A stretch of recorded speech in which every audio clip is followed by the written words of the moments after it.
Okay, so here we have the Faugeres from Mas Olivier. And if people are watching this from our wine club, this is a substitution. This is not the wine that we originally planned. A last-minute step in. But arguably, probably got the better end of a deal here. Absolutely, a nice little winner. Something that passed me by, and then you sort of grabbed it at the last minute, and yeah, very, very, very nice. So yeah, Faugeres, Mas Olivier, based in the Languedoc, southwest of France. These guys are a little bit inland off the Mediterranean coast, but the sea is in view. And it's a little bit elevated as well, about 300 metres above sea level, which I know is quite a specific thing to say, but it really helps here because it is pretty damn hot down there. And so that a little bit of altitude just cools things off a little bit. It means that they actually get more rainfall where they are in the autumn, which is handy for the crops for the following year. So it's not in Scorchio territory. We're not talking too big and jammy, but what we have got here is some seriously robust grapes. So about 60% Syrah. It doesn't necessarily specify on the bottle. This is the type of region where they just grab what's growing, and we'll talk more about that. But 60% Syrah, about 30% Carignan, which is a big grape in that region. Carignan, lovely, rich black curranty grape. And it says 10% other. My guess, there's going to be Mourvedre from the Côte d'Or, just coming down the country a little bit into this region, big gutsy grape.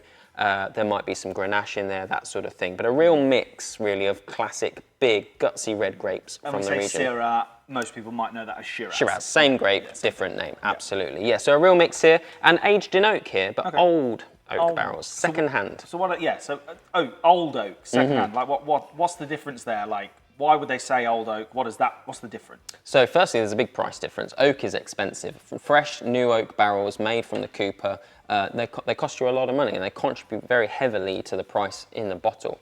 But probably that's not the only reason why these guys chose it. They in fact probably bought them new once. Maybe they used it for some other wine for new oak, and then they used it maybe once or twice to create new oak flavours, which are much more sort of palpable. They're very toasty, rich, woody flavours.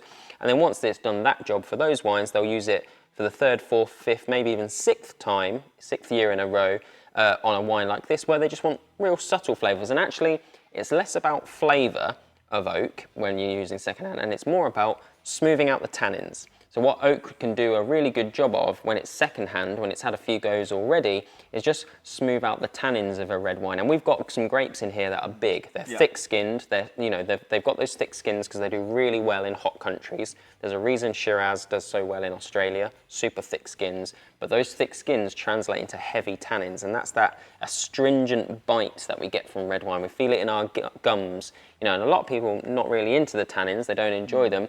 You need them smoothed out. For example, the reason that Malbec is so popular in our country, it has got very thick skins, but it responds really well to oak and smooths them out and becomes rich and velvety, and that's what the old oak's doing here. Nice. And these guys, they've got some kind of pretty funky practices when we've looked at Mas Olivier before, right? Yeah. So they adopt what's called a wine philosophy called Lutte Raisonnée. How 2023. Yeah, absolutely. It's actually pretty old school, Lutte Raisonnée. It basically predates the organic movement.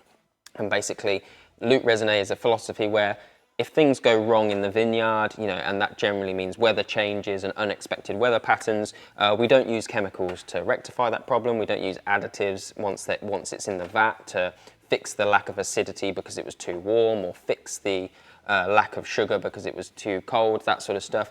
We don't do that. We learn from our mistakes and we change the way we operate. So these guys will change the way when they harvest, change when they plant, change when they cut back the leaves to allow more sunshine in, and all these type of little moments. And that might seem very obvious, why wouldn't you do that? But the reality is in big commercial winemaking, they want to do the same jobs at the same time every part of the year so that they know who they're employing, how much it's going to cost them, and so that bottom line, that margin at the end of the day can be met. And that means that sometimes they do things at the wrong time because the weather's different, and they have to correct that with additives at the end. That's the sort of stuff that leads to bad heads, and it's really not great winemaking. So this is a philosophy of essentially saying, hey, we're going to adapt to whatever the weather serves us up and not correct the problems later with chemicals. Nice. And a wine like this, what are you eating with it? So, for me, this has got real Côte d'Or vibes. You've got your Shiraz in there. Carignan, it's not a Côte d'Or grape variety, but it's big and it's rich in black curranty. There's probably Mourvedre. It's in like that Côte d'Or, Chateauneuf de Pape territory.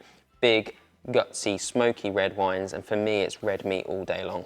Nice, nice. Look, you nip the butchers. I'll get this bottle opened. See you there. Cheers. Cheers.